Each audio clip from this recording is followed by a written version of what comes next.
In the August 2022 issue of Woodworker's Journal, I built this full-size cabinet maker's workbench, complete with step-by-step instructions, measured drawings, and a material list. It features Rockler's quick-release side vise and tail vise, which will be essential for all sorts of clamping tasks.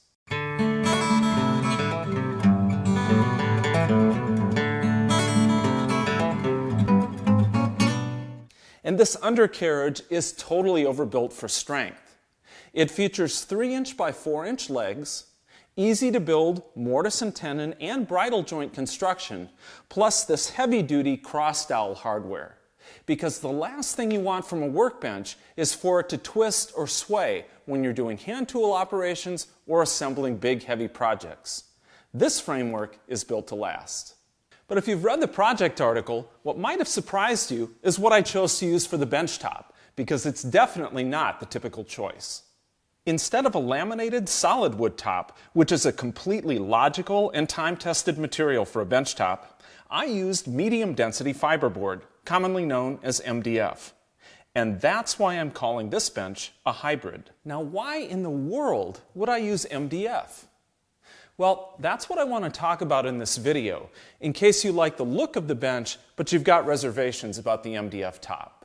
About 20 years ago, my first real workbench basically amounted to an oversized work table. I built it from 2x4s and 2x6s, and I made the top from 2 layers of 3/4 inch thick MDF that I wrapped with poplar all the way around. At the time, my woodworking budget was modest, to say the least. All I needed was a sturdy work surface for building projects and doing tool reviews. So I built it from inexpensive building materials that I thought were good enough to fill the bill. Well, that humble work table, which couldn't have cost me more than $100 to build at the time, lasted for years and years. I can't even remember how many projects I built on it, and frankly, I beat the tar out of it. But no matter what, that 1.5" thick MDF top went the distance for me. It didn't swell, warp, or delaminate, and in spite of the fact that I didn't even put a finish on it, it didn't end up looking any worse than any other wooden bench top that gets regular hard use. I've never forgotten about that old work table, so that was part of my inspiration for going back to MDF for this bench top. Well, that and the fact that hardwood lumber prices are at an all-time high right now. This top was 60% cheaper than if I had built it out of hard maple at today's lumber prices, and it's half the cost of ash, which is what I use for the rest of the bench. I also ran across a video by the hand tool expert Rob Kosman. Rob uses 3 layers of inch-thick MDF for the bench tops of the student benches he uses for the classes he teaches, and he's had great luck with those. So that settled it. I'd make my top from MDF too. And here's what I came up with. The core of my bench top is made up of 4 layers of 3/4 inch MDF bonded together with ordinary tight bond PVA wood glue. No internal fasteners. Remember, MDF is made up of wood pulp and adhesive pressed together under immense pressure.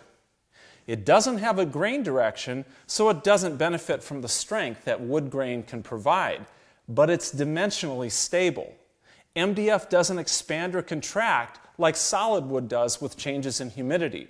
So provided it's adequately supported from underneath, MDF will stay dead flat. Now, the common criticism about MDF is that its edges are soft and prone to splitting when you drive fasteners into them, and that's true.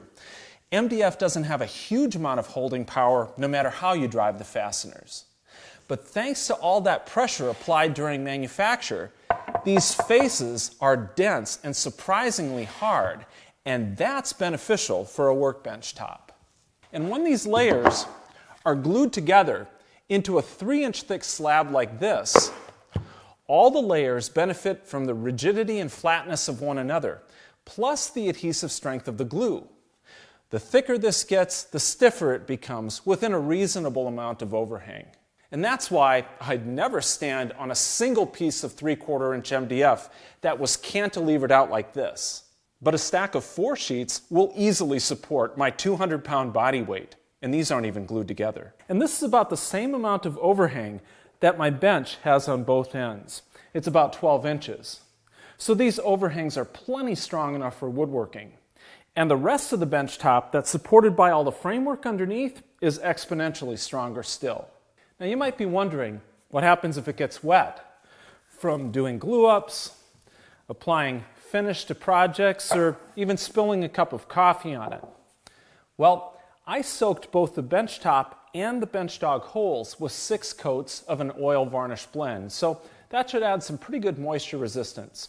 I also applied a couple of coats of water-based varnish to the bottom of the bench top to seal it. And when I do glue-ups or apply finish, I cover any workbench with sheet plastic to protect it, no matter what the top is made out of. So I'll just keep following the same protocol here. One final concern you might have: what about the bench dog holes? Bench dogs with this sort of spring mechanism eventually damage the MDF where the spring pushes against it. Well, maybe someday that'll be a concern, but I'll guess that you'd have to push these bench dogs into each of these holes hundreds of times before that would be an issue. And even then, you could always switch to bench dogs like these from Rockler that have a square top and a peg bottom and don't use springs at all. Now, an MDF bench top isn't going to be for everyone, and I can respect that. And of course, there's nothing wrong with a solid wood top. That's been the time-tested choice for workbenches for as long as there have been workbenches. But if you're looking for a cost-effective option that's flat, dense, heavy, and reasonably durable, consider MDF. It could be a viable alternative for your next workbench. I'm looking forward to mine. I'm Chris Marshall with Woodworker's Journal magazine, and thanks for watching.